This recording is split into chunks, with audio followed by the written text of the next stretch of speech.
네, TMF 시작해보도록 하겠습니다. 추석 이후에 이제 만나게 된 TMF인데 우리 또 게스트가 또 따로 왔어요. 바로 소진이 캐스터 모셨습니다. 안녕하세요. 안녕하십니까. 아니 어떤 경위로 오게 된 거예요? 섭외를 받아서 왔죠. 아니 그러니까 무슨 경위라니. 대우를 묻는 거야. 너 왜 왔냐? 막 사실 우리 원투펀치가 힘들었을 때 많이 도와줬던 분 중에 한 명으로 또 고마운 사람이에요. 몇 년 됐습니다, 그것도. 그렇습니다. 근데 어떻게 또 이렇게 우리 바뀐 뒤로 네. 오게 됐잖아요. 네. 좀 이야기를 들었어요? 바뀐 건 다 알고 있었죠. 어차피 다, 그 내부적인 이야기까지 다 알고 있어요. 사실 이게 한준희 위원님과 그 아내분의 아들이라고 불릴 만큼 여러 가지로 그 좀 몇 명의 많이, 아들들 리스트가 아들 있어요. 리스트가 네, 있는데 네. 그 중에 한 명이기 때문에 우리 원투펀치의 상황을 참 잘 알고 네. 거기다가 또 원투펀치가 힘들 때도 함께 도와주고 이런 사이예요. 근데 이제 K리그랑 라리가를 좀 위주로 네. 많이 요즘에 하잖아요. 예. 좀 이 두 분하고의 관계는 또 어떻게 돼요? 우리가 2023년에 처음 봤나? 우리 작년에 작년에 처음 봤나? 작년에 그때 K리그 중계하면서 전북울산 경기하면서 그러니까 처음 서로의 뵀어요. 존재는 당연히 이제 같은 네. 바닥이니까 알고 있다가 실제로 만나가지고 일을 같이 하고 뭐 말을 해본 거는 진짜 얼마 안 됐어요. 근데 그래요? 잘 하니까 그때부터 이제 좀 도움도 내가 많이 받고 그리고 같이 할 때도 이게 합 같은 게 중요한데 형철이도 되게 편해요. 아유 제가 더 편해요. 우리가 같이 해서 우리 아침 지금 울산 경기 전담해서 많이 하고 있거든요. 약간 그렇죠. 정다워 기자 같은 경우에는 아까 우리가 그 아이스 브레이킹 하면서 잠깐 얘기를 했었잖아요. 네네네. 근데 사실 저는 정다워 기자 굉장히 예전에 봤었거든요. 그쵸. 13년 전에 봤었어요, 저는. 2012년에. 정다운 기자님이 원래 네. 굉장히 오래 한 기자님들 네, 중에 네. 한 명이잖아요. 네. 제 기억으로는 뭐 그때 잡지 뭐 인터뷰를 하고 뭐 이런 일적인 거였는데 어리버리 할 때니까 그냥 가가지고 그냥 어리버리 까고 그냥 왔으니까 시야가 좁잖아요, 신입 때는. 오늘 오면서 궁금했던 거야. 과연 나를 기억을 할까? 역시나 못하네. 이렇게 또 잠시 좀 프리토킹을 해봤고요. 오늘은 좀 A매치 기간도 있었고 K리그 1이 없는 대신에 K리그 2는 계속 하고 있잖아요. K리그 2에 대해서 좀 이야기를 해볼까 합니다. 간단하게. K리그 2를 좀 오래 했잖아요. 제가 투로 시작을 했죠. 네. 예. 좀 분위기에 대해서 좀 뭔가 다른 점이 어떤 거예요? 현장을 가보면 아무래도 투는 그 좀 뭐랄까 그 종합운동장이 많잖아요. 네. 특유의 그 약간 좀 나른한 분위기가 있어. 그 토요일 오후 한 2시쯤에 라디오 켜놓으면은 그 예전에 라디오 방송 같은 것들을 많이 했으니까 그때 그런 감성의 좀 구수한 그런 것들이 있잖아요. 맞아요. 그런 게 있어요. 특히 이제 지방구단 같은 데를 가보면은 하프타임 쇼나 이제 공연 같은 걸 해도 트로트를 부르시는 분들이라든지 뭐 국악을 하시는 분들이라든지 이런 분들이 오셔가지고 공연하고 막 이런 걸 보면은 약간 원이랑은 좀 다른 느낌이 있지. 지금 여기서 우리 보면은 순위가 나와 있잖아요. 응. 이 순위에 대해서 K리그2 전문가로서 네. 좀 어떻게 생각해요? 아모른 직다죠, 아직까지는. 그러니까 3위부터는 진짜 아모른 직다예요. 이거는 마지막까지 봐야 될 거고. 인천은 그냥 올라갈 것 같습니다. 인천은 진짜 9.9분 능선은 넘은 것 같고 이제 내년에 K리그 1에서 다시 만나볼 수 있을 것이라고 예상이 되는데 여기 지금 저희가 받은 스크립트에는 8위까지 나와 있거든요. 네네. 성남까지는. 이거는 마지막까지 진짜 가봐야 될 것 같아요. 8위까지 쭉? 이거는 몰라요. 이제 꽤 얼마 남지 않았잖아요. 몇 경기 안 남았죠? 5경기 정도 남은 걸로 알고 있어요. 5경기 남았으니까요. 일반적으로 이제 5경기, 그러니까 시즌 마지막까지 역전할 수 있는 그 경기 수를 5점 차이다. 그럼 5경기가 필요하다라고 얘기를 해요, 일반적으로. 네. 지금 인천과 수원은 이제 8점 차니까 이제 우리의 상식선에서는 8경기 정도가 남아야 역전이 가능한데 5경기밖에 남지 않았기 때문에 조금 쉽지 않다. 대신에 수원이랑 부천은 7점 차이잖아요. 혹시라도 모른다. 근데 수원이 여유가 어느 정도 있다라고 볼 수 있는 것 같고 부천이나 전남은 플레이오프가 그래도 좀 근접해 보이긴 하는데 이 마지막 5위 자리가 굉장히 치열할 것 같다는 생각이 들고 이게 도저히 가늠이 안 되는 게 이게 흐름이 좋았던 팀들이 갑자기 훅 떨어지고 안 좋았던 팀들이 갑자기 훅 올라오고 막 이게 계속 반복이 되니까 저희도 되게 헷갈려요. 이번 라운드만 봐도 이게 그 전남이 홈에서 안산한테 졌거든요. 1대0으로. 그 거의 아래쪽에서 하위권에서 맴도는 팀이 안산인데 그것도 원정 가가지고 그냥 뜬금없이 상대 자책골로 1대0으로 이겨버리니까 또 부천이 올라갈 수 있게끔 도와준 거잖아요, 사실은. 이런 일들이 마지막까지 있을 거예요. 고춧가루 부대가 굉장히 많다고 볼 수 있겠네. 그렇죠. 사실 화성도 조심해야 돼요. 맞아요. 화성도 요즘에 경기가 잘해. 괜찮아요. 선수들 열심히 하고 동기부여가 확 올라있는 느낌이거든요. 아마 이제 시즌이 끝나갈 즈음에는 선수 개개인의 동기부여가 있겠죠. 계약 연장이라든지 또 다른 팀을 찾아서라든지. 근데 그런 부분들도 순위와 상관없이 그 팀의 동기부여를 올려주니까 진짜 경기 자체가 주는 박진감이 꽤 넘쳐요. 주말에 화성 원정으로 수원이 가고요. 5위 서울 이랜드랑 6위 부산이 맞대결을 갔거든요. 볼 경기가 이번 주말에 상당히 많을 겁니다. 다만 이제 조금 아쉬운 게 제가 이제 출신이 있다 보니까 아무래도 경남 FC가 좀 잘했으면 좋겠다라는 그런 생각을 좀 하는데 우리 팀은 안 될 것 같아. 아니, 그래도 감독 대행이 이제 김필종 대행이 좀 한 후에 팀이 많이 안정이 됐어요. 분위기도 많이 좀 밝아졌고 그래서 굉장히 그 침체됐던 전임 감독님 체제에서의 그 공기가 많이 달라졌더라고요. 이런 상태에서 제가 확실히 아까 정다우 기자가 말했던 것처럼 수원이 넘긴 좀 쉽지 않다고 생각하는 게 또 인천 상대로 한 번도 승리한 적이 없어요. 근데 이제 맞대결이 끝났으니까요. 네. 사실 그 경기가 굉장히 중요한데 거기서 못 이기면 사실 뒤집기는 쉽지 않고, 그러니까 수원이 전승을 거둔다 그래도 인천이 뭐 승무 정도만 해도 뭐 사실 인천 팬분들은 여전히 불안하시겠지만 제가 보기에는 뭐 걱정할 수준은 아니다라고 좀 보여집니다. 그리고 또 어떤 분들은 추석이 지났더니 추석 지나고 오니까 전남 왜 이렇게 잘해? 막 이런 얘기들 진짜 많이 하더라고요. 그렇죠. 근데 그마저도 안산한테도 덜미를 잡혔고 그리고 전남 팬분들은 다들 이야기를 들어보면 결국 전남 연수 발디비아를 많이 믿는다. 플레이오프에 대한 경험도 어쨌든 전남 드래곤즈가 갖고 있고 분명히 그런 부분들이 지금 전남은 아마 3, 4, 5위 이 안에 순위권이 들면서 플레이오프에 나가는 걸 다 목적으로 좀 할 거거든요. 경험에서 나오는 단판전에서의 승부를 전남이 잘 보는 것을 아마 팬들도 좀 기대하지 않을까라는 생각입니다. 그러면 여러분들이 어떻게 보면 K리그2를 제일 잘하시는 분 세 분이잖아요. 자, 여기서 5위 누가 할 것 같냐? 왜 갑자기 반말이야? 누가 할 것 같습니까? 그냥 그럴 바에야 3, 4, 5위를 맞추는 걸로 해볼게요. 그래요. 좋아요. 3, 4, 5위. 제가 먼저 얘기할게요.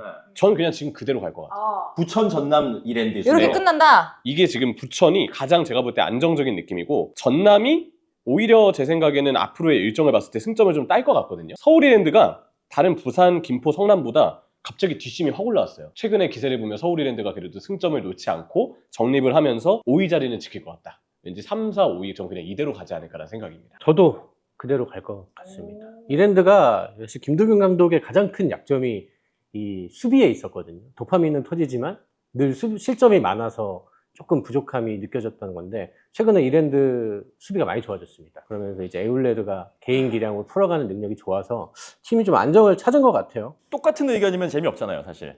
아니 그래서- 재미로 하지 말고 본인의 생각을 얘기해. 저는 한 팀은 바뀔 것 같아요. 아, 그래요? 네. 제가 살고 있는 김포가 올라올 것 같습니다. 그러니까 서울이랜드가 지금 좋은 건 맞는데 서울이랜드는 예전부터 뭔가 좀 일관성이 되게 좀 떨어지는 팀이에요. 이게 아까 도파민 축구라고 말씀을 하셨는데 잘할 때 되게 잘 나가다가 진짜 뜬금없이 이상하게 고꾸라지는 그런 약간 DNA 아닌 DNA 같은 게 있어가지고 서울이랜드가 이거를 지킬 수 있을지 저는 솔직히 좀 그 확신까지는 안 들거든요. 근데 김포가 마지막까지 특히나 이제 뭐 루이스라든지 이런 선수들이 힘을 내면서 잘 할 것 같다라는 생각이 좀 들어요. 그러면은 사실 이 밑에 있는 뭐 부산이나 성남이나 이런 팀들은 좀 아쉬울 것 같은데 혹시나 이렇게 바뀌지 않는다고 생각하지만 그래도 뭔가 다크호스로 좀 올라올 것 같은 팀. 저는 김포를 생각하고 있긴 했습니다. 김포가 아무래도 수비는 가장 좋은 팀이고 또 그 에너지 레벨이라고 할까요? 팀으로 잘 가장 뭔가 그 촘촘하게 정말 어떤 팀을 만나도 굉장히 까칠하게 축구하는 진짜 팀. 빡빡하잖아요. 굉장히 그 상대 입장에서는 아 쟤네랑 진짜 하기 싫다 이런 느낌이에요. 성남이 어제 인천을 잡았으면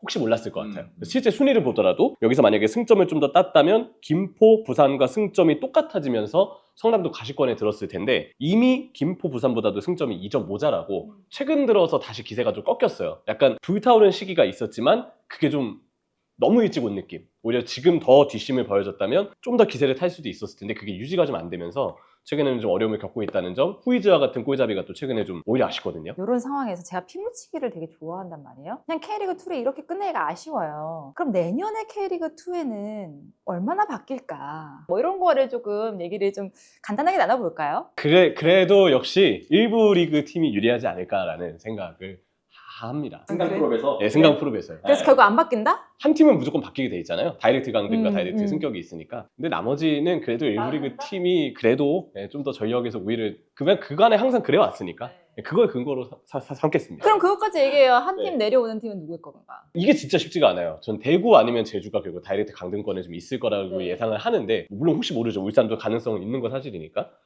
대구가 근데 요즘에 너무 잘해서 주말에 강원하고 경기하잖아요. 강원도 지금 파이널 A 동기부여가 되게 강한데도 강원이 무조건 이길 거다라고 장담을 할 수가 없어요. 요즘 대구의 기세를 보면 너무 잘하고 있으니까. 근데 제주도 김정수 감독 대행 부임하고는 내용은 꽤 괜찮아졌어요. 김학범 감독 때랑은 또 다른 느낌이라서 저희 이제 지난번에 제주 이야기 했을 때랑 분위기가 또 다르거든요. 아 이건 진짜 예상이 안 됩니다. 다이렉트 강등은 어디라고 쉽게 예상을 못할 것 같아요. 알겠어요. 그리고 정다우 기자님이 이명철 위원님 얘기할 때 계속 커피를 쭉쭉 마시면서 뭔가 마른 침을 아니 그게 아니라 뭐 저렇게 얘기하지 이런 생각이. 그래요? 그럼 제대로 얘기할 수 있는 거예요? 저는 대구가 역전할 것 같아요. 맞대결이 있기 때문에. 와우. 왜냐면 파이널 라운드 가서 두 팀이 한번 붙잖아요. 그 경기에서 한번 이겨버리면 이게 3점이 되는 거라서 이번 라운드 상관없이 어쨌든 줄일 수 있어서 어쨌든 분위기 그리고 최근의 경기력 뭐 이런 것들을 생각을 하면 저는 대구가 올라갈 수 있다고 생각을 하거든요. 대구가 올라가면 저는 잔류한다고 봅니다. 2위랑 붙으면은 네. 11위로 이렇게 돼가지고. 수원 삼성이랑 하게 될 텐데 저는 수원 삼성이 지금 경기력의 대구를 이기기는 쉽지 않다. 만약에 제주가 11위로 시즌을 맞춰서 수원이랑 한다. 그러면 수원은 할만하다. 그리고 울산은 떨어지지는 않을 거예요. 저는 울산은 승강 플레이오프까지 안 간다고 봅니다. 아니 나는 근데 일단 기본적으로는 정다워 기자의 의견에 100% 동의하고요. 대구와 제주가 지금 6점 차긴 한데 그 분위기상 대구가 지금 살 가능성이 수학적으로 계산했을 때는 사실 얼마 안 될 거예요. 여전히 10%대인 걸로 제가 알고 있는데 그거를 이뤄낼 것 같다라는 그런 왠지 모를 세징야를 기점으로 한 그 신앙심 같은 것들이 좀 생기기 때문에 될 것 같고, 만약에 대구가 수원이랑 붙는다고 해도 역시나 세징야가 작년처럼 뭔가 또 기적을 보여줄 것 같다는 이제 그런 느낌이 들어가지고 한 팀만 바뀌고 끝날 것 같다라는 그런 생각이 들고, 이제 문제는 제가 정다워 기자님은 그 얘기를 했잖아요. 울산은 그래도 승강 프로는 안 간다. 나는 갈 수도 있을 것 같은데. 파이널 B에서 이제 끌어내리면서 와야 되잖아요. 그럼 위에 있는 팀들이 그럼 어딥니까? 지금 광주 위에 있고 지금 현재 순위로서 7위 광주에 있고 그 위에 안양과 수원FC는 지금의 울산이 넘기에는 장담은 못하는 것 같아요. 그나마 이제 순위가 위쪽에 있긴 하지만은 아산이가 이적하고 나서 좀 뭔가 힘이 빠져 보이는 광주를 상대로라면 그래도 좀 해볼 만할 것 같다라는 그런 생각이 드는데, 33라운드에 이제 또 두 팀이 공교롭게 맞붙잖아요. 그거를 보면 이제 파이널 라운드 때도 두 팀이 어떻게 경기를 할 것인지 뭐 이런 것들이 약간 좀 답이 나오지 않을까? 그런 생각이 좀 들긴 합니다. 알겠습니다. 이렇게 조금 K리그를 정리해봤는데 제가 근데 보다 보니까 되게 비슷한 K리그2의 모습을 발견을 했어요. 14개 팀 중에서 4개 팀이 감독 대행이더라고요.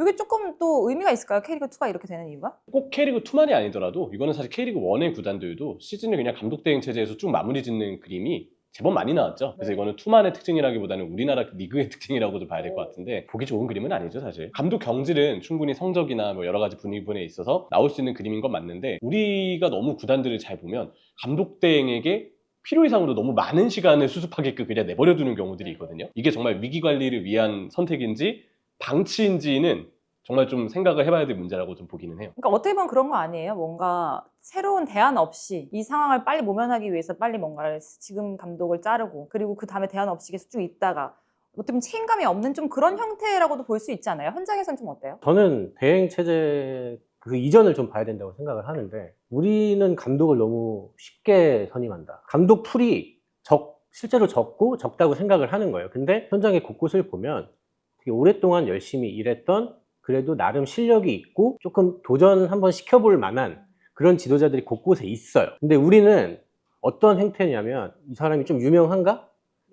네, 특히나 이제 시도민 구단이 많기 때문에 우리 시장님이 알아야 되는데, 모르면 안 되는데, 이런 경우가 굉장히 많아요. 저는 2부 리그일수록 조금 더 신중하게, 그리고 2부 리그는 당장 뭐 승격이 조금 부담이 덜한 팀들이 많고 장기적으로 좀 맡길 수 있는 지도자를 좀 발굴을 좀 많이 해서 좀 그렇게 해보면 좋지 않을까라는 생각을 하거든요. 너무 쉽게 생각하는 팀들이 많다라는 생각을 해서, 사실 이번에 뭐 중간에 나간 분들도 보면 성적 부진 뭐 이런 것도 있겠지만, 근데 사실 그런 생각도 들어요. 한편으로는 아니 이 팀들이 뭐 성적 부진해서 자를 수는 있는데 이 팀들이 사실 뭐 승격을 꼭 해야 되는 팀들인가?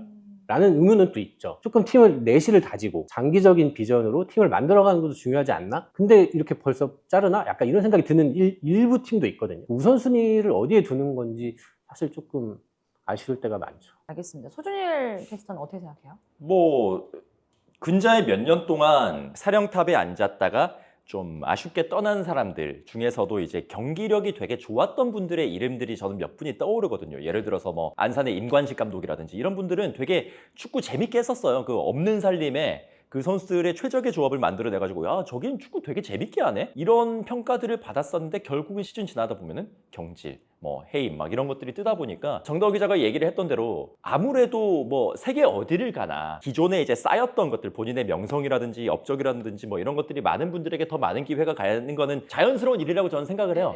자연스럽긴 한데 그럼에도 불구하고 뭔가 새로운 뉴페이스들에게 기회가 잘 안 주어지는 것도 저는 사실이라고 생각해요. 알겠습니다. 이렇게 K리그2를 또 이야기하는 시간이 돼서 우리가 자세히 좀 얘기를 해봤는데 현재 상황도 아직은 결정이 나지 않았기 때문에 어떻게 될지 좀 지켜보는 것도 재밌을 것 같고 거기다가 조금 K리그2의 미래에도 조금 우리가 뭔가 하나의 생각할 것을 마련해주는 시간이 아니었나 이런 생각이 듭니다. 자, 이제 TMF2로 넘어가 보도록 하겠습니다. 이분들이 오늘 2를 준비하기 위해서 오셨다는 얘기를 들었어요. 특히 이명철 위원님이. 너무 하시네요.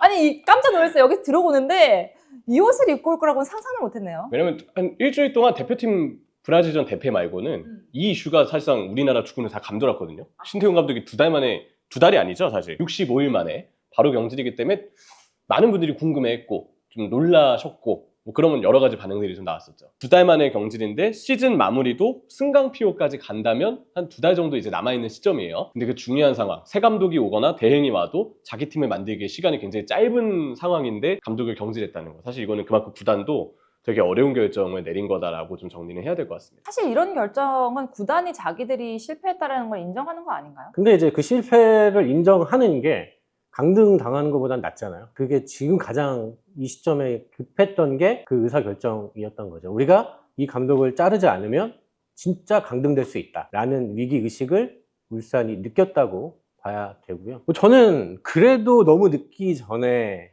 빠른 선택을 했다고 봅니다. 아직 6경기 남아있기 때문에. 신태용 감독이 K리그를 떠난 지가 아주 오래됐고요. 네. 신태용 감독이 대표팀을 했었죠. 월드컵을 다녀왔고. 무게감 면에서는 굉장히 좋지만 울산에 이제 신태용 감독과 대표팀에서 함께 해본 선수들이 일부 있었죠. 네. 그 베테랑 선수들이 신태용 감독을 어떻게 받아들일 것인가에 대한 고민이 부족했다라는 생각을 합니다. 김판곤 감독이 당시 이제 월드컵을 마친 후에 이제 감독 평가를 할 때 선수들의 이야기도 꼼꼼하게 들었고 그 과정에서 봤을 때 선수들이 감독을 향한 이제 신뢰가 조금 부족했고 여러 가지 워크 애식이라든지 뭐 훈련 세션이라든지 경기를 준비하는 뭐 전술적인 아이디어라든지 그런 것들에 대한 이제 부족함을 많이 느꼈어요. 그래서 이제 외국인 감독으로 선회를 한 건데 울산은 저는 그거를 관과한 게 가장 큰 패착이라고 봅니다. 팀이 아주 크게 흔들리는 시기에 결국 팀 분위기를 좌우하는 건 베테랑들이죠. 근데 그 선수들의 이 여론, 그러니까 물론 감독을 선수 보고 뽑으면 저는 절대 안 된다고 생각해요. 선수들이 좋아하는 감독이 좋은 감독이다 이거 절대 아니고 선수들이 싫어하는 감독이 나쁜 감독이다 이거 아니라고 생각하거든요. 근데 이런 이제 비정상적인 시기에는 결국에는 이들이 이제 팀을 이끌어가기 때문에 거기서 결국에는 이제 팀이 응집이 되거나 흩어지거나 둘 중에 하나가 되거든요. 근데 그거를 너무 생각하지 않고 신태용 감독을 뽑았다고 생각을 합니다. 만약에 팀이 새로 시작해서 물갈이를 하는 시즌에 신태용 감독이 들어갔다. 그래서 그 뭔가 생각이 맞지 않거나 스타일이 다른 선수들을 신 감독이 전적으로 힘을 가지고 내칠 수 있는 구조. 그런 환경이었다면 저는 뭐 오히려 크게 문제가 안 됐을 거라고 생각하는데 이게 안 맞으면 이 사고거든요, 사고. 지금 사고가 난 거예요. 이 사건의 본질은 사실 굉장히 우리가 마냥 좋게 생각할 수는 없어요. 선수들이 구단에 우리는 신태용 감독님이랑 못하겠습니다. 라고 얘기를 한 거거든요. 요거 굉장히 부정적인, 안 좋은 구조예요. 일반적이라면 어떻게 보면은 좀 이상한 구조죠. 선수들이 잘했다고 볼 수 없는 사건인데 굉장히 흥미로운 거는 이런 사건이 생기면 일반적으로 지도자들이 저 선수 나쁜 놈들 해야 되거든요. 근데 사실 안 합니다. 그만큼 이제 신태용 감독을 경질하는 이 선택이 불가피했다는 여론이 축구인들 사이에서도 우세한 거예요. 이거 굉장히 흔치 않은 일이거든요. 다 들고 일어나야 돼요. 막 정상적인 상황이면. 아니 어떻게 선수가 감독을 내쫓을 수 있냐. 이게 나와야 정상인데 이게 안 나와요. 이런 목소리가 제가 현장에서 들으면. 이거는 신태용 감독도 조금 생각해봐야 할 지점이 있는 거예요. 신태용 감독님이 이제 그간의 커리어를 보면서 이 사건이 굉장한 충격을 다가왔을 거라고 생각을 해요. 맞아요. 실제로 큰 충격을 받으신 걸로 알고 있습니다. 네네. 그것도 굉장히 개인적으로 걱정도 되기도 하고 그런 상황에서 소진일 캐스터는 이 시기에 한 게 맞았다라고 생각하는 거예요? 시기가 맞았냐 아니냐라기보다는 더 늦어지기 전에 결단을 내린 것은 그나마 잘한 선택인 것 같다. 그러니까 지금은 더 두고 보고 신태용 감독이 색깔을 더 입히고 이럴 수 있을 만한 여유가 없는 상황이었어요. 네. 이미 끝은 정해져 있고 38라운드라는 끝이 정해져 있는데 몇 경기가 남지 않은 상황 속에서 결국은 감독이 자기가 생각하는 바를 이루려 그러면 아까 정도화 기자가 얘기했던 대로 선수단부터 일단 휘어잡아야 되는데 그거부터가 어긋나고 있는데 뭐 뭘 할 수가 있겠습니까?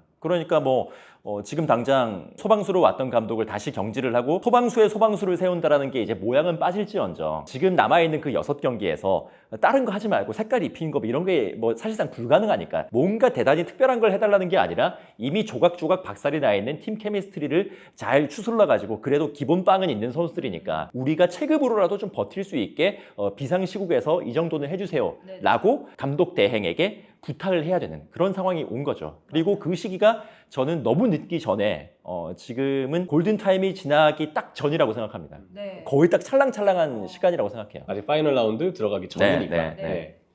아무래도 기대했던 포인트는 사실 속초를 갔다 왔을 때 사실 그 9월 A매치 기간이었잖아요. 신태용 감독이 부임하고 항상 이야기했던 게 8월은 어쩔 수 없다. 9월 A매치 이후로 팀의 케미스트리가 올라오길 바란다. 사실 그 부분에 대해서는 팬들도 충분히 시즌 중 부임이고 너무 어려운 시기에 왔으니까 또 클럽 월드컵으로 선수들도 지쳐 있으니까 충분히 A매치 기간까지는 시간을 줘야 된다라고 팬들도 아마 생각을 했을 거예요. 저도 그랬고. 근데 9월 A매치 기간 동안 사실 뭐 속초를 간 거는 뭐 당장 A매치 기간 그 짧은 시간에 해외 전지훈련을 가기는 또 시간상의 여유가 없을 테니 그럴 수는 있다 치는데 문제는 가고 나서 반등 효과가 전혀 없었어요. 포항전에 제가 볼 땐 이것도 결국 돌아보면 포항이 그날 부진했다고 생각을 해야 될 것 같은데 그 이후로도 리그에서 있었던 내용이나 결과들 아시아 챔피언스 리그에서 후반에 지쳤던 경험 부족 청두를 상대로 허율의 골로 이긴 경기 외에는 공식전 승리가 아예 없었거든요. 그런 것들을 생각해보면 반등 효과가 전혀 없었다는 거. 그리고 오히려 시간이 지날수록 이청용 선수는 아예 명단에서 제외가 됐는데 되려 이청용 선수는 원정만 따라다니고 있었어요. 저도 어쨌든 이청용 선수가 지금 명단이나 훈련하는 것을 봤을 때 몸 상태가 마냥 안 좋은 뉘앙스는 없었거든요. 그런 것들을 생각해보면 그래도 팀에서 오랫동안 뛰었고 베테랑인 선수를 쭉 필요를 느끼고 있는데도 불구하고 명단 제외를 시킨다는 것. 선수 기용에 있어서도 사실 좀 의문이 뿐더러 경기 계획에 있어서도 그것도 차질을 빚을 수 있는 부분도 있죠. 이런 여러 가지 부분들이 신태용 감독이 오고 과연 반등 포인트가 지금 있었나? 단 하나도 없었다고 볼 수 있어요. 저도 그래서 경제를 찬성하는 이유는 더 시간이 길어져 봐야 이미 65일을 날렸잖아요. 더 추가가 될 뿐이었다고 봐요. 날리는 시간만 늘어났을 뿐이다. 계속 신태용 감독을 유지했을 때에는. 그렇기 때문에 감독 경질은 지금 시점에서는 하는 게 맞았고 뭐 이후에 어떤 결과가 나올진 봐야 되겠지만 그렇다고 해서 신태용 감독이 더 오래 머물렀어야 했다는 얘기는 나올 이유는 저는 없다고 생각을 해요. 그러니까 이제 속초로 갔었을 때 이제 바랐던 건 그거죠. 강도 높은 훈련을 통해 가지고 선수들을 좀 휘어잡는 것도 있고 그리고 본인의 전술적인 색깔을 입히겠다라는 것도 있고 그 본인이 목표로 했던 그 전지 훈련의 목표로 삼았었던 그 무엇 하나도 된 게 없어요. 사실은 뭐 체력이 올라왔냐? 당연히 2주 사이에 그거 한번 갔다 온다고 체력이 올라오지는 않죠. 전술적으로 완성도가 올라갔냐? 그렇지도 않고 오히려 이제 선수들이 좀 더 와해되는 그런 느낌들만 좀 있었었고 그러니까 속초에 왜 갔지? 라는 의혹들만 지금 쌓일 만한 그런 뭐 사진이라든지 이런 것들이 계속 올라오잖아요. 그러니까 9월 달에 속초로 전지 훈련을 갔었던 시기가 사실은 신태용 감독이 새롭게 부임한 지 얼마 안 됐던 시점이었었는데 그때부터 모든 게 다 어긋나고 있었다라는 거죠. 그리고 그 2달 동안 정말 많이 전술을 바꿨어요. 처음에 저희 TMF 시작하면서 반대발 윙백에 대한 이야기 많이 했잖아요. 제주전 때 그 유일한 리그 승리가 됐던 경기인데 최석현 선수 그 당시 이제 포함해서 이제 윙백들을 반대발로 쓰면서 야, 그 신태용 감독 좀 재밌게 선수들을 쓴다. 근데 그 반대발 윙백도 효과를 못 거뒀을 뿐더러 이후에는 결국 정발 윙백으로 돌아왔습니다. 백스리를 쓰다가 서울전부터는 다시 백포로 바뀌었고 속초를 다녀온 뒤로 포항전부터 다시 백스리를 썼어요. 지난번 아시아 챔피언스리그 상하이 선화전 그리고 김천전의 경우는 또 백4로 돌아왔습니다. 뭐 경기가 안 풀리고 어쨌든 새로운 걸 다양하게 시도해야 되니까 다양한 포메이션이나 다양한 전술, 선수 조합도 그렇고 많은 걸 바꿔나가는 거는 뭐 할 수 있는 선택이라고 보는데 김영권 선수 수비형 미드필더 기용도 그렇고요. 그 어떤 선택을 하더라도 이런 의도 때문에 변화를 줬구나라는 게 경기에서 보여야 되거든요. 근데 울산의 지난 2달 동안의 경기를 봤을 때 이런 이유로 김영권을 미드필더로 올렸구나. 이런 이유로 오늘은 백스리를 썼구나. 이런 이유로 백포로 바꿔서 뭔가 전술적인 변화를 줬구나. 반대발 윙백도 마찬가지고 그게 단기적으로 드러났던 부분, 감독의 목적이 무엇인지 파악할 수 있는 부분들이 너무 없었어요. 그러다 보니까 이 변화에 대해서는 오죽 안 풀리면 그럴까라는 생각이 좀 들기는 했지만 이게 정말 알맞은 방향으로 팀을 자유시키기 위한 방향으로 하나하나 좀 나아가고 있는지에 대해서는 의구심이 들 수밖에 없었던 게 사실이죠. 우리뿐만 아니라 지금 여론 자체가 이 경질에 대해서 그렇게 뭐 반대한다거나 그런 지금 여론이 없는 거잖아요. 그러다 보니까 의혹들이 아까 말씀하셨던 것처럼 굉장히 많이 나오고 있는데 그럼 정말 근본적으로 돌아가서 왜 신태용 감독을 선택했는지 그 의혹에 대해서 좀 말이 많아졌어요. 모기업의 어떤 특정 인물이 주도를 했다 뭐 이런 얘기도 좀 있더라고요. 아니, 사실 당시에 이제 김한구 감독과 결별한 후에는 그 과정에서 이제 노상래 감독 대행으로 갈 것 같다라는 말이 사실 많이 나왔어요. 그러다가 이제 축구계에선 모기업의 높으신 분께서 이렇게 합시다라고 의견을 내서 그렇게 한 것으로 이제 추정을 하고 있습니다. 근데 그 높으신 분이 축구를 좀 많이 보시는 분인가? 축구는 많이 보시겠죠. 많이 보시는데 그런 뭔가 기술적이나 뭔가 그런 현대 트렌드나 이런 거에 대해서 그런 건 잘 모르시죠. 기업 쪽에서 이제 그렇게 돼버리면 사실 축구단 쪽에서는 그 뜻을 거스리기가 쉽지 거스르기 않죠. 이 선택은 어쩔 수 없다고 생각을 하긴 합니다. 왜냐면 돈 주시는 분이잖아요. 돈을 몇백억을 내려주시는 분이니까 그거를 사실 반대하기는 쉽지 않고, 다만 이제 신태용 감독이 이 판에 들어올 때의 과연 마인드셋이 어땠을까라는 생각이 사실 제일 궁금하기는 해요. 근데 사실 들어올 때도 좀 사단에 대한 좀 뭔가 얘기도 많았잖아요. 그런 거에 대해서도 왜 그렇게 했을까라는 걸 지금 얘기한다면 좀 어떻게 볼 수 있을까요? 코치들의 첫인상은 사실 경험이 좀 부족하다였죠. 네, 물론 신태용 감독이 뭐 김동기 코치라든지 뭐 고유한 코치, 다양한 인물들을 준비하긴 했지만 사실 시즌 중에 와서 가라앉아 있던 팀 분위기를 끌어올리기에는 검증된 인물들이라 보기는 좀 어려웠거든요. 심지어 김동기 코치는 직전까지는 심판위원장으로 있었었기 때문에 정말 코치로 바로 와서 신태용 감독과 함께 시너지를 낼 것이다라고 보기에는 사실 어느 정도 도박수가 좀 있었던 선택이었다고 생각은 해요. 그리고 실제로 결국 내용적으로는 드러난 긍정적인 효과는 없었다고 봐야 될 상황이고요. 조금 더 타이트하게 생각하고 들어왔어야 한다고 생각합니다. 모든 면에서 선수들과의 관계라든지 축구적인 거라든지 모든 면에서 정말 빡세게 딱 힘주고 들어왔어야 된다고 저는 생각을 하는데, 신태용 감독 특유의 약간 그 여유로움, 뭐 되겠지 라는 것처럼 보이는 그런 애티튜드가 계속 저는 사실 걱정이 되긴 했거든요. 그래서 뭐 한간에 나온 뭐 골프채 사건이라든지 그런 것들이 저는 다 그런 맥락에 있다고 생각을 합니다. 그 현장에서 최근 몇 년 동안 이제 K리그 지도자들을 보면요, 정말 치열하게 합니다. 이 사람들은 정말 다른 생각할 겨를 없이 집중을 해서 해요. 머리 하얘지고 막 스트레스 받아가지고 병나고 이런 분들이 정말 많아요. 근데 과연 신태용 감독은 정말 그런 마음가짐으로 이 K리그에 돌아온 걸까? 라는 생각을 사실 들게 하긴 하거든요. 근데 복귀할 때까지의 기간이 너무 길었으니까 옛날 생각을 한 거잖아요, 어떻게 보면은. 근데 그동안 흐름도 너무 변했고 생각도 변했고, 거기다가 저는 선수단의 그런 옛날, 우리도 그런 얘기 했잖아요. 꼰대 얘기하면서 우리 지금 40대 됐잖아요. 40대 되면은 막 MZ들 보면은 이해 안 간다 막 이렇게 얘기를 하는데, 아, 그러세요? 우리- 저는 이해되는데요. 저 굉장히 이해 잘 가는데. 아니 그런 얘기들이 있는데 신태용 감독도 뭐 그런 게 아니었을까. 이제 선수단을 이제 이끄는 그런 뭔가 매뉴얼들을 너 내 말 안 들어? 막 이렇게 하고서 막 밀어붙이고 막 이렇게 하잖아요. 근데 요즘 세대의 그 선수단 구성은 그렇게 안 될 거란 말이에요. 오히려 좀 안아주고 형님 같이 하고 이런 게 필요했을 텐데 그런 생각을 전혀 안 하고 온 게 아닌가라는 생각이 좀 들어요. 제가 다른 축구 지도자와 얘기를 해봤을 때 보면은 화를 굉장히 많이 내시는 걸로 유명한 감독님들이 몇 분 계시잖아요. 화내는 게 이제 트레이드 마크인 시그니처인 분들이 계신데, 그 분들이 화를 내는 지점에 대해서 이제 그분이 분석을 하시면서 화를 내는 명확한 이유가 있어야 된다는 거예요.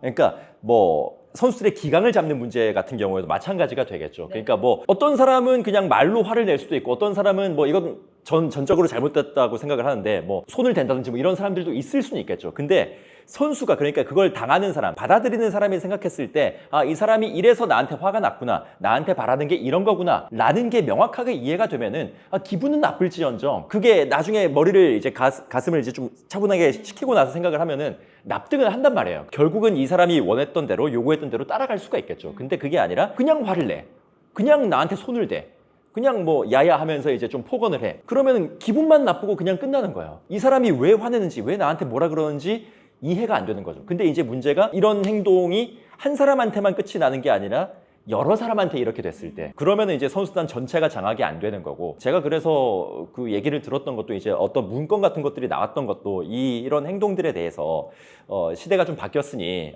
이런 것들은 조금 바꿔주셨으면 좋겠다 하는 그런 문건이 이제 전달이 된 것으로 알고 있고, 실제로도 이제 기사로도 나왔잖아요. 그 부분이 이제 얘기가 나왔을 정도면은 좀 광범위하게 선수들에게 부정적으로 받아들여진 게 아닌가라는 생각이 저는 드는 거죠. 사실 거기다가 또 이런 이제 아까 말했던 우리 케미스트리라는 게 있잖아요. 이게 만약에 다른 팀이었으면 조금 더 문제가 안 됐을 수도 있는데, 울산 같은 경우에는 또 굉장히 굵직굵직하고 본인의 프라이드가 굉장히 강한 선수들이 많기 때문에 그런 거를 또 좌지우지하기에는 또 역부족이 아니었나라는 생각도 좀 들어요. 저는 이게 좀 전에 얘기했던 뭐 골프백이라든지 뭐 공문이라든지 이런 거는 사실 꽤 된 이야기입니다. 사실 이때부터 걱정하는 분들이 많았어요. 아주 많았어요. 결국에는 이제 터진 건데 저는 이 시점에 바꾸는 게 결국에는 최선이었다는 생각을 그래서 하는 겁니다. 그래도 휴식기가 있을 때 조금 팀을 정비할 수 있는 시간을 좀 버는 것도 나쁘지 않은 선택인 것 같은데 결국에는 이런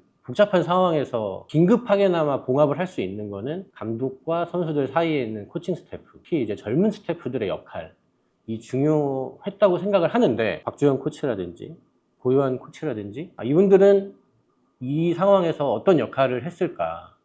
이분들이 조율을 하기 위해서 어떻게 했을까? 선수들 달래주려고 어떻게 했을까? 사실 제가 구체적으로 그것까지 잘 모르겠습니다만 이런 젊은 코치들의 역할에 대해서 조금 아쉬움을 드러내는 축구인들은 좀 있습니다. 저렇게 되면 감독이 저렇게 지금 상황 돌아가는 것도 잘 모르고 좀 부침도 있고 좀 어려움을 겪으면 저거는 좀 그래도 젊은 사람들이 얘기를 해주고 선수들도 달래주고 해야 되는데 그게 안 된 것 같다라고 하시는 분들이 좀 있긴 하거든요. 그러니까 안 되려면 사실 다 안 되는 거죠. 원래 이제 안 되는 팀은 뭐 하나가 안 돼서 안 되는 게 아니니까. 울산은 진짜로 이 모든 면에서 이 안 맞는, 맞아 돌아가지 않은 그래서 이 지점까지 온 것 같은데 참 울산이 이렇게 될 거라고는 사실은 상상을 하지 못했어서 그러니까 전북이 뭐 지난해 한번 꼬라봐 봤지만 이런 유형의 문제는 아니었거든요. 이렇게 막 복잡하고 막 감독이 막 이상하게 되고 막 좀 서로 선수들이랑 아예 안 맞고 선수들이 막 찾아가서 감독이랑 못하겠다고 하고 이 정도는 아니었어요. 그냥 축구를 못한 거지. 이 울산이라는 팀이 이렇게 한순간에 이렇게 망가질 수 있나? 와, 진짜 이게 그래서 갈수록 이 팀이라는 하나의 조직을 만들어 가는 게 진짜 어려운 시대구나라는 생각이 좀 들긴 합니다. 자, 그러면 결국에는 경질을 했고 이 경질의 이유는 남은 6경기를 잘 하기 위해서란 말이에요. 어떻게 될 것인가? 지금까지 우리가 했던 이야기들을 좀 정리해보면 결국 신태용 감독은 울산 HD 감독 선임 과정에서부터 좀 리스크가 있는 선택이었다. 시작부터 말들이 좀 나왔고 선수단과의 좁혀지지 않은 간극이 있었던 것으로 확인이 되고 아무래도 그런 부분들 때문에 신태용 감독이 맞지 않는 감독이었고 그런 부분에 있어서 선수들이 좀 선호하지 않았던 것, 따르지 않았던 것을 나름 구단이 선수들의 입장을 잘 생각을 해서 이 경질에 대한 결정을 좀 내린 거라고 좀 보거든요. 구단이 선수들 편을 이번에 한번 들어준 거잖아요. 감독을 경질하면서. 그럼 이제 어쨌든 감독 대행이 왔고 되게 어려운 결정을 구단이 했으니 그 결정이 내려지게끔 힘을 받게 된 선수들이 이제는 남은 6경기에서 자신들이 옳았음을 증명을 해야 되거든요. 과연 지난 시즌보다도 좀 약해진 선수단이잖아요. 우승에 대한 경험도 다 떠나면서 대부분의 선수들이 좀 새롭게 오게 된 선수들이고 워낙 이제 어린 나이에 앞으로의 장래의 가능성을 갖고 있긴 하지만 지금 당장 기량적으로 완성되어 있는 선수들이 지난 시즌만큼은 아니에요. 전력 자체도 울산이 확실히 좀 약화된 면은 있다고 생각은 해야 돼요. 물론 그래도 리그 10위가 너무한 성적이긴 한데 결국 그간에 해왔던 이 기량 클럽 월드컵에 갔다 온 뒤에 좀 팀이 느끼고 있는 어떤 체력적인 후유증 그리고 당연히 동기부여적인 면 선수단 간의 케미스트리적인 면 지금 다 어떠한 것을 봐도 선수들끼리도 긍정적인 부분이 있을 거라고 예상하기가 참 쉽지가 않거든요. 정말 선수들이 이럴 때도 힘을 내서 그래 구단에서 이렇게 우리 감독까지 바꿔가면서 어쨌든 우리를 좀 선수단의 입장을 좀 들어줬는데 그러면 우리가 더 열심히 해서 구단을 우리가 한번 성과를 내서 살려보자 그런 느낌으로 의기투합을 한다면 남은 6경기 결과가 좋겠지만 사실 지금 그렇게 극적인 반등이 있을 거라고 기대하기에는 그 전까지 있었던 한 2월부터 개막을 했잖아요. 지금 한 8개월가량 시즌이 쭉 흘러갔는데 정말 내내 울산이 너무 안 좋았었어요. 그 8개월의 시간을 뒤로하고 남은 2달 동안 극적인 반등을 이룰 거라 예상하는 게 사실 쉽지가 않죠. 저는 지금의 부진이 극적으로 씻어졌으면 좋겠고 선수들도 그런 부분에서 의지를 가질 거라 생각은 하는데 과연 그들 간의 케미스트리가 전적으로 맞아떨어질지 오히려 좀 우려가 되는 게 사실이에요. 지금 K2에서 볼 수도 있겠다라고 말하는 사람이 2명이란 말이에요. 정확하게는 여보세요. K2에서 볼 수도 있겠다가 아니라 이거는 그렇지 승강 플레이오프 갈 수 있다라는 얘기를 했지. 다시 한번 정정을 해드릴게요.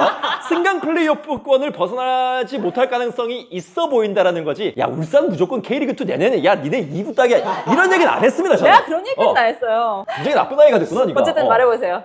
여튼 울산 같은 경우는 저는 문득 그런 생각은 들었어요. 리그에서 이제 6경기가 남았는데 리그를 잘하려면 오히려 지금 아챔이 중요하지 않을까? 라는 생각이 드는 게 뭔가 팀 분위기가 지금 굉장히 좀 안 좋아져 있고 선수 구성도 되게 애매합니다. 사실 김도훈 감독 그리고 홍명보 감독의 그 대를 이어서 오면서 몇 년 동안 울산이 잘하는 축구가 정착이 됐잖아요. 김판곤 감독이 작년에 이제 중순에 들어왔고 신태용 감독을 거치면서 지금 한 1년 조금 넘는 시간이 됐는데 선수단의 구성이라든지 그간 한 1년 정도 해온 축구는 사실 울산이 그동안 잘했던 축구하고는 굉장히 좀 거리가 멀거든요. 그러니까 이런 것들도 굉장히 좀 색깔이 옅어져 있고 애매해져 있는 상황 속에서 결국은 이제 남아있는 선수들이 좀 정신적으로 고양이 돼서 같이 뭉쳐가지고 잘 해내야 되는 그런 상황인데 그러면 그 계기가 뭐냐? 아침이 저는 될 수 있다고 생각을 하거든요.